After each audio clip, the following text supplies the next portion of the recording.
Blood donation के ऊपर मुझे बहुत सारे क्वेश्चंस आए हैं, बहुत सारे डाउट्स आए हैं कि क्या सर हमें ब्लड डोनेट करना चाहिए, नहीं करना चाहिए, किन कंडीशंस में करना चाहिए, किन कंडीशंस में नहीं करना चाहिए, क्या ये हेल्दी होता है, इससे क्या हार्म हो सकता है, किस किस को करना चाहिए। और ऐसे पता नहीं अनलिमिटेड क्वेश्चंस मेरे पास आए।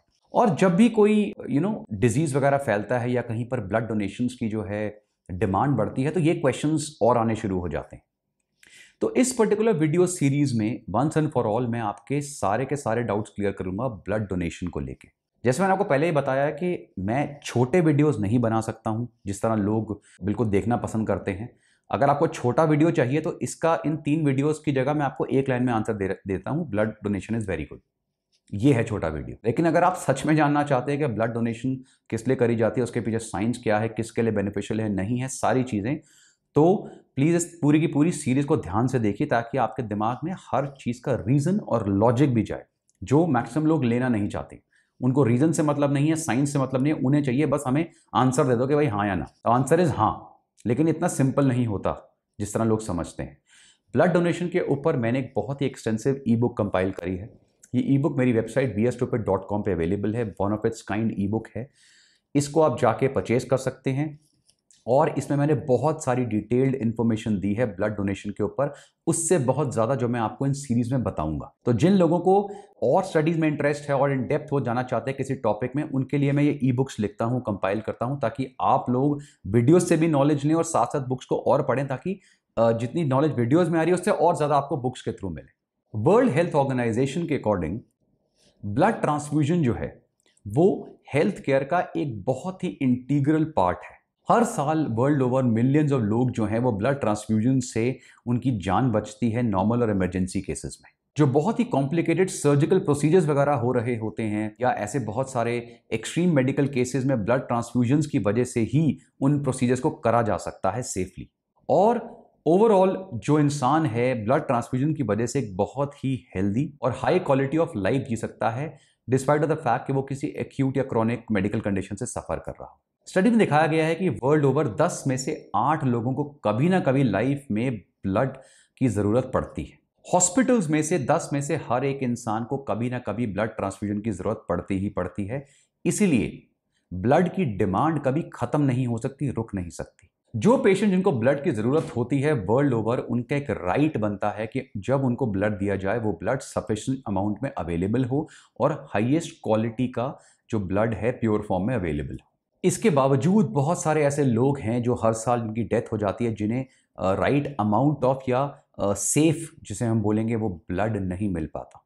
और सिर्फ सेफ्टी ही नहीं, राइट टाइम पे भी जो है वो ब्लड का मिलना बहुत ज़रूरी होता है। चाहे वो डेवलप कंट्री हो चाहे डेवलपिंग कंट्री हो, ब्लड की डिमांड कंटिन्यूसली रहती है। हाई क्वालिटी ब्लड की, सेफ ब्लड की, पर्टिकुलर ब्लड ग्रुप्स जो हर एक से मैच कर पाएँ और उसके साथ साथ बिल्कुल सही टाइम पे सही अमाउंट में जो है वो ब्लड मिले।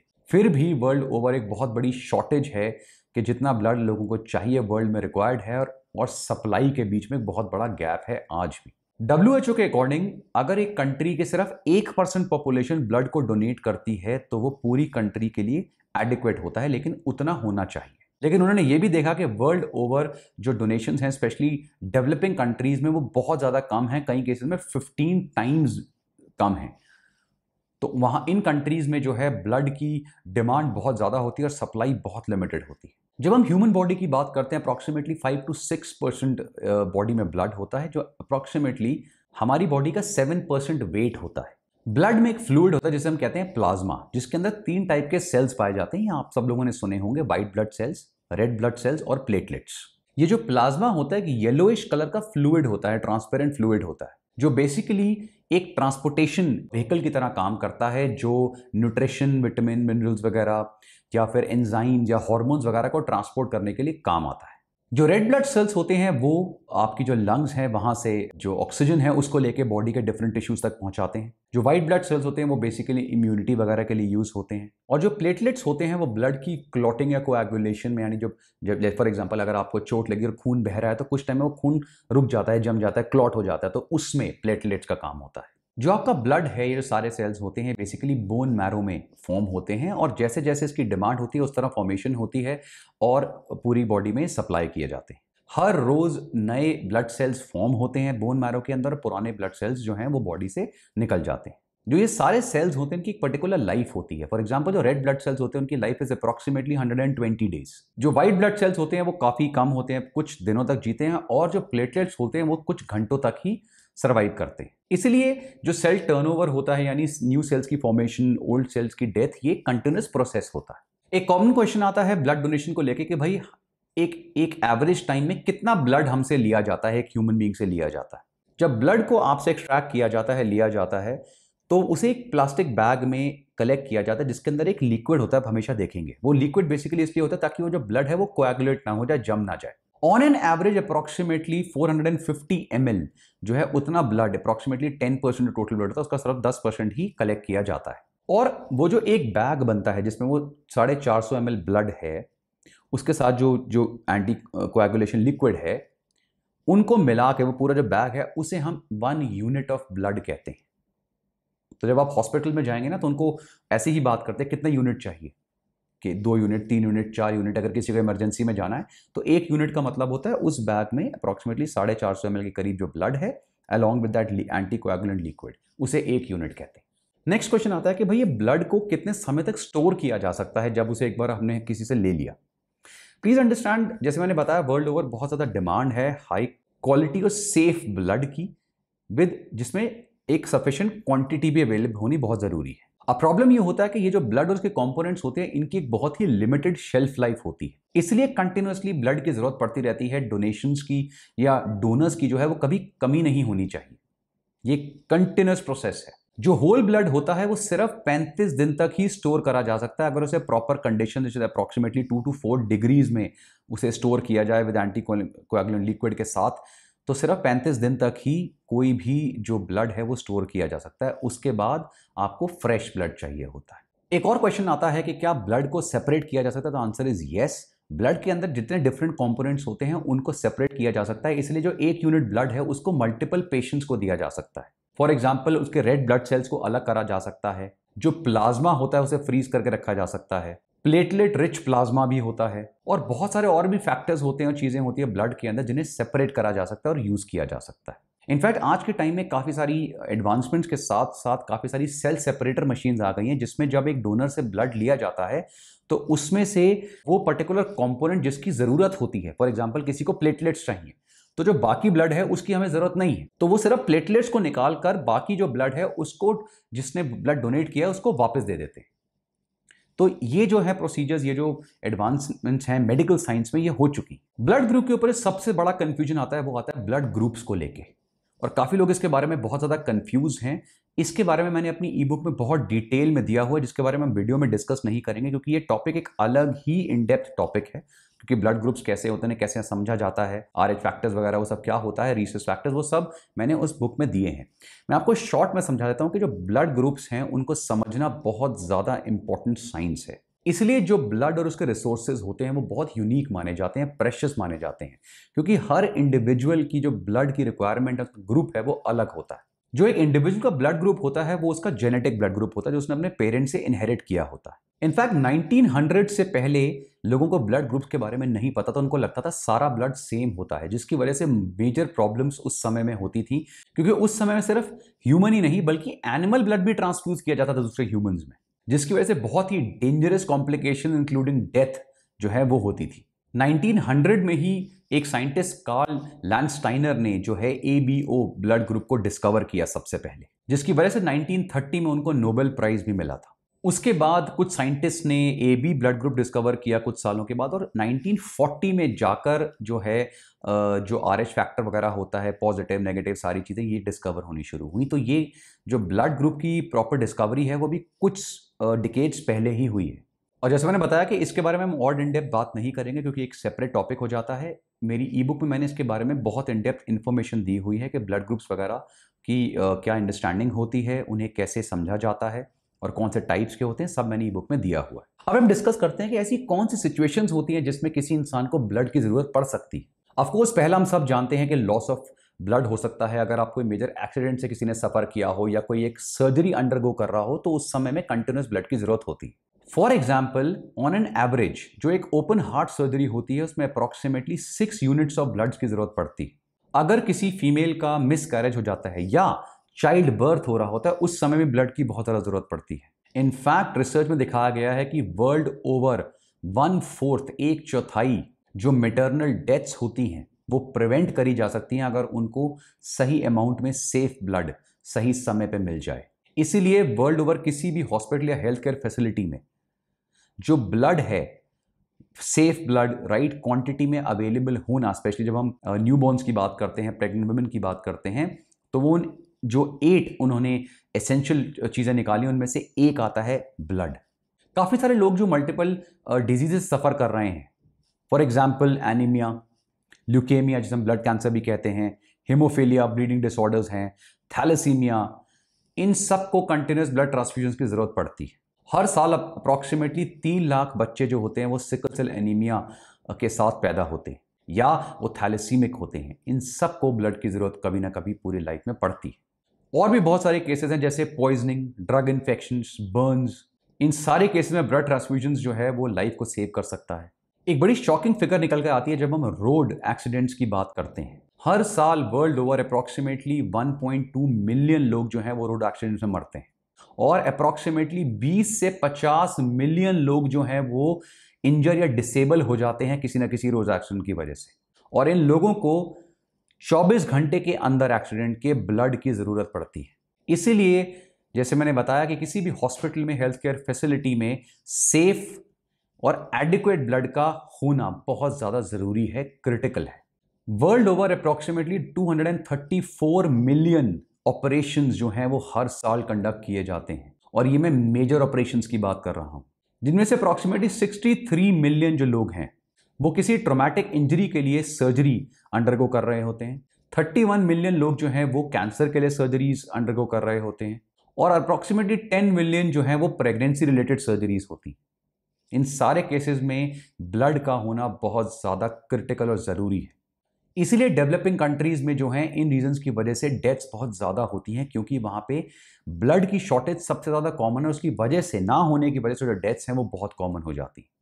इसलिए कोई भी डेवलप कंट्री जो है वो सबसे पहले इन चीज़ों पे फोकस करती है। रिसर्च में दिखाया गया कि जो मैक्सिमम कंट्रीज होती हैं वहाँ पे जो ब्लड डोनेशंस वगैरह होती हैं वो सारी की सारी बहुत ही अनस्ट्रक्चर्ड तरीके से होती हैं। कोई proper planned blood donation programme नहीं होता। इंडिया में आप देखेंगे कि काफ़ी जगह पे प्रोग्राम्स आजकल चलते रहते हैं, लेकिन फिर भी अगर हमें बोलें कि कोई major blood donation structured programme है तो ऐसा बहुत ही कम है। जबकि अब ये चीज़ें हो रही हैं, काफ़ी हद तक अच्छे लेवल पे हो रही हैं, लेकिन फिर भी एक बड़े स्ट्रक्चर्ड ब्लड डोनेशन प्रोग्राम का होना बहुत ज़्यादा इंपॉर्टेंट हो जाता है। और मैक्सिमम इन कंट्रीज़ में जो फिर जब ब्लड की ज़रूरत पड़ती है तो हम किस पे डिपेंड करते हैं कि हमारा कोई रिश्तेदार दे जाए, कोई हमारा फ्रेंड हमें ब्लड दे जाए, किसी स्ट्रेंजर से हम पूछ लेते हैं। तो हम फिर सबको फ़ोन कर रहे होते हैं, यार किसी के पास ये वाला ब्लड ग्रुप है, आप चेक करो, आप उससे पूछो। तो एक पैनिक क्रिएट हो जाता है। या फिर हम डिपेंड करते हैं पेड डोनेशंस के ऊपर। कुछ लोग जो है ब्लड डोनेट करते हैं पैसे लेके। इसलिए जब हम ब्लड डोनर्स की बात करते हैं, जो लोग ब्लड डोनेट कर सकते हैं, वो भी डिफरेंट तरह के होते हैं। एक होते हैं प्रोफेशनल ब्लड डोनर्स। ये लोग वो हैं जो अपने ब्लड को बेचते हैं और ये सबसे ज़्यादा लो क्वालिटी ब्लड जो है देने वाले माने जाते हैं। बहुत डेंजरस हो सकता है क्योंकि ये लोग काफ़ी ज़्यादा डिजीज से सफ़र कर सकते हैं, जिसकी वजह से इन्फेक्टेड ब्लड जो है वो भी डोनेट हो सकता है अगर प्रॉपर हेल्थ केयर फैसिलिटी ना हो, उस ब्लड की टेस्टिंग ना हो। मैक्सिमम जो ये लोग होते हैं, ये जो सोसाइटी है उसके पुअर सेक्टर से, गरीब सेक्टर से आते हैं और ये लोग अपने ब्लड बेचकर पैसे कमाते हैं। तो अगर इनको कोई मेजर डिजीज़ भी होगा तो ये कभी नहीं बताएंगे, एक्सपोज नहीं करेंगे जब तक इनको टेस्ट नहीं किया जाए। और काफ़ी सारी जगहों पे टेस्टिंग वगैरह के इतने स्ट्रॉन्ग मैकेनिज्म नहीं होते। ऑन द अदर हैंड जो ये ब्लड भी देते हैं जनरली वो काफ़ी ज़्यादा लो क्वालिटी का होता है, क्योंकि ये लोग खुद बहुत ज़्यादा मैल नरिश्ड होते हैं। ये बहुत ज़्यादा वीक होते हैं, अंडर न्यूट्रिशन से सफ़र कर रहे होते हैं। उसकी वजह से वो जो ब्लड है उसकी क्वालिटी भी बहुत लो होती है। जो सेकंड टाइप ऑफ डोनर्स होते हैं वो होते हैं आपके रिप्लेसमेंट या फैमिली डोनर्स। बेसिकली जो फैमिली मेम्बर्स हो गए, फ्रेंड्स वगैरह हो गए, जो ब्लड को डोनेट करते हैं अगर किसी की डिमांड अकर होती है। ये भी बहुत आइडियल केस नहीं माना जाता, क्योंकि काफ़ी बार एक इमरजेंसी के चक्कर में या अपने को प्रूव करने के लिए जो हैं फैमिली मेम्बर्स या फ्रेंड्स जो हैं वो ब्लड डोनेट कर देते हैं, लेकिन अपनी जो अंडरलाइंग हेल्थ कंडीशन है उसके बारे में नहीं बताते। इससे जो इन्फेक्शन के चांसेस होते हैं वो काफ़ी ज़्यादा बढ़ जाते हैं। तो इनको हम एक आइडियल डोनर नहीं मानेंगे। जो आइडियल डोनर्स होते हैं वो होते हैं तीसरे टाइप के, वो होते हैं वॉलंटरी ब्लड डोनर्स। ये वो लोग हैं जो ब्लड वॉलंटरली डोनेट करते हैं। फॉर एग्जांपल कहीं पर एक ब्लड डोनेशन कैंप चल रहा है तो काफ़ी लोग जाते हैं, हज़ारों लोग जाते हैं कि भाई हम ब्लड देंगे। ये लोग वॉलंटरली ब्लड डोनेट करते हैं। ये जनरली सेफेस्ट होता है क्योंकि उनको पता है कि भाई हमारे में कोई इन्फेक्शन नहीं है, कोई प्रॉब्लम नहीं है, हमसे कोई मांग नहीं रहा है ब्लड, हमें हमें किसी को प्रूव नहीं करना है, हमें as a donation, as a help, as a good deed जो है वो ब्लड देना है। तो अगर ये लोग किसी डिजीज से सफ़र कर रहे होंगे तो ये ब्लड डोनेशन नहीं करेंगे। इन्हें पता है कि ये हमारे लिए भी और दूसरे के लिए भी हार्मफुल होगा। इनके ऊपर कोई इमोशनल प्रेशर नहीं होता, कोई फाइनेंशियल प्रेशर नहीं होता। तो ये जो डोनर्स है ये सबसे सेफ माने जाते हैं और हेल्दी माने जाते हैं। अब एक और क्वेश्चन आता है कि अगर ये सारे केसेस हमने डिस्कस करें तो फिर एक हेल्दी डोनर जो है वो होगा कौन? क्या क्या रिक्वायरमेंट्स हैं जिसके बेस पर हम बोलेंगे कि ये डोनर हेल्दी है? तो जो मैं आपके सामने पढ़ने जा रहा हूं वो इंडिया की जो नेशनल एड्स कंट्रोल ऑर्गेनाइजेशन यानी नैको है, जो ministry of health and family welfare के अंडर आती है, ये उसकी गाइडलाइंस है। सो कोई भी जो डोनर है उसकी सिलेक्शन के लिए कुछ क्राइटेरिया होते हैं। वो क्राइटेरिया क्या है कि वो जो इंसान है वो 18 से 60 के बीच में उसकी उम्र होनी चाहिए। हीमोग्लोबिन जो उसका है 12.5 से कम नहीं होना चाहिए। उसकी जो पल्स है वो 50 to 100 के बीच में होनी चाहिए विदाउट एनी इरेगुलरिटीज। उसका ब्लड प्रेशर जो है वो नॉर्मलाइज होना चाहिए। जो सिस्टोलिक ब्लड प्रेशर है वो 100 to 180 mm के बीच में होना चाहिए और जो डायस्टोलिक है वो 50 to 100 के बीच में होना चाहिए। उसे फीवर नहीं होना चाहिए, टेम्परेचर नॉर्मल होना चाहिए। जो बॉडी वेट है वो अंडरवेट नहीं होना चाहिए, 45 kg से नीचे उसका वेट नहीं होना चाहिए और ऑफकोर्स वो एक हेल्दी मेंटल कंडीशन में, फिजिकल कंडीशन में होना चाहिए। इसके अलावा कुछ और स्पेसिफिक क्राइटेरिया भी आते हैं। अगर आप ब्लड डोनेट करना चाहते हैं तो ये क्राइटेरिया आपको जानने बहुत ज़रूरी है। फॉर एग्जाम्पल जो भी इंसान ब्लड डोनेट कर रहा है वो पिछले 1 साल में उसे कोई भी रेबीज का ट्रीटमेंट या हेपेटाइटिस बी वगैरह का ट्रीटमेंट नहीं दिया होना चाहिए। अगर किसी इंसान को उसकी दवाई दी गई है तो वो ब्लड डोनेट नहीं कर सकता। पिछले 6 महीने में उसे कोई भी मेजर प्रॉब्लम नहीं होनी चाहिए, कोई जॉन्डिस, टाइफॉइड, हेपेटाइटिस वगैरह नहीं होना चाहिए। इनफैक्ट इवन टैटू या एक्यूपंक्चर वगैरह जो लोग लेते हैं उनको भी 6 महीने तक ब्लड डोनेशन के लिए मना करा जाता है। उसके अलावा कोई भी ऐसी सीरियस इलनेस नहीं होनी चाहिए, ऐसा नहीं होना चाहिए कि उसने कोई सर्जरी अंडरगो करी हो पिछले 6 महीने में। जब हम 3 महीने की बात करते हैं तो पिछले 3 महीने में उसको मलेरिया नहीं होना चाहिए और 3 महीने तक उसे ब्लड नहीं दोबारा डोनेट करना। एक बार आप ब्लड डोनेट कर देते जनरली 3 मंथ्स का गैप होना चाहिए। पिछले 1 महीने में उसे कोई भी इम्यूनाइजेशन यानी फॉर एग्जाम्पल कोई भी वैक्सीन वगैरह जो है वो नहीं लगनी चाहिए। 48 घंटे ब्लड डोनेशन से पहले उसे कोई भी दवाई नहीं कंज्यूम करनी होती। वो कोई भी दवाई हो सकती है, चाहे वो एलोपैथी हो, आयुर्वेदिक हो, सिद्धा यूनानी, कोई भी मेडिसिन, एंटीबायोटिक्स वगैरह वो कंज्यूम उसे नहीं करी जानी चाहिए। कोई भी उसे एस्पिरिन वगैरह नहीं लेनी होती है। कोई भी डेंटल वर्क अगर आपने अंडरगो करा है 72 घंटे पहले तो भी आप ब्लड डोनेशन नहीं कर सकते।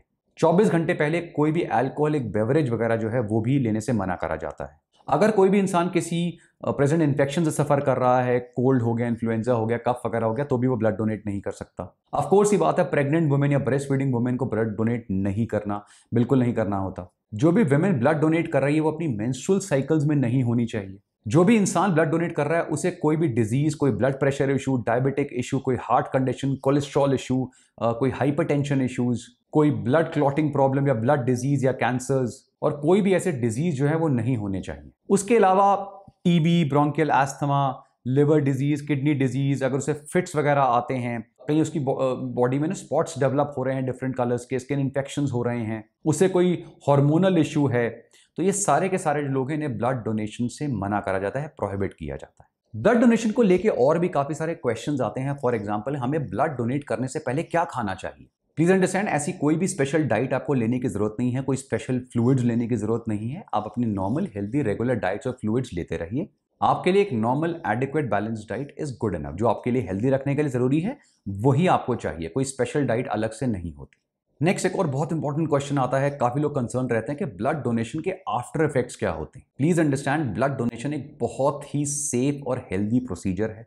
इसके कोई मेजर आफ्टर इफेक्ट्स नहीं होते। इनफैक्ट जो लोग ब्लड डोनेट करते हैं, स्पेशली जो वॉलंटरी ब्लड डोनर्स होते हैं, ठीक है, उन लोगों को एक बहुत ही अच्छी वेलबींग की फीलिंग, पीस की फीलिंग आती है, एक हैप्पीनेस की फीलिंग आती है, क्योंकि वो एक अच्छी डीड करके आ रहे होते हैं, अच्छा काम करके आ रहे होते हैं। ब्लड देने के 24 से 48 घंटे में जो आपका ब्लड है वो वापस फॉर्म हो जाता है, इसलिए आपको टेंशन लेने की जरूरत नहीं होती।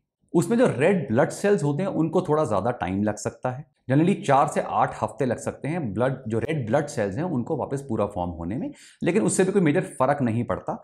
इसलिए एक बेसिक टाइम दिया जाता है कि भाई अप्रॉक्सीमेटली 3 महीने तक आप दोबारा ब्लड मत दीजिए। तो यही नेक्स्ट क्वेश्चन आता है कि कितनी फ्रीक्वेंसी होनी चाहिए, हम कितनी बार ब्लड दे सकते हैं। जनरली जब आप एक बार ब्लड दे देते हैं तो उसके 3 महीने का आपको कम से कम गैप उसमें होना चाहिए। एक और क्वेश्चन आता है जिसके बारे में हम एक सेपरेट, इसकी जो थर्ड पार्ट है उसमें भी डिस्कस करेंगे। वो ये आता है कि जब ब्लड हम डोनेट कर देते हैं उसके बाद हम कितने टाइम के बाद अपना काम रिज्यूम कर सकते हैं। प्लीज अंडरस्टैंड, ब्लड डोनेशन के 10-15 मिनट का ही एक रेस्ट होता है, वो उसी टाइम पे मिल जाता है क्योंकि वो प्रोसीजर चल रहा होता है।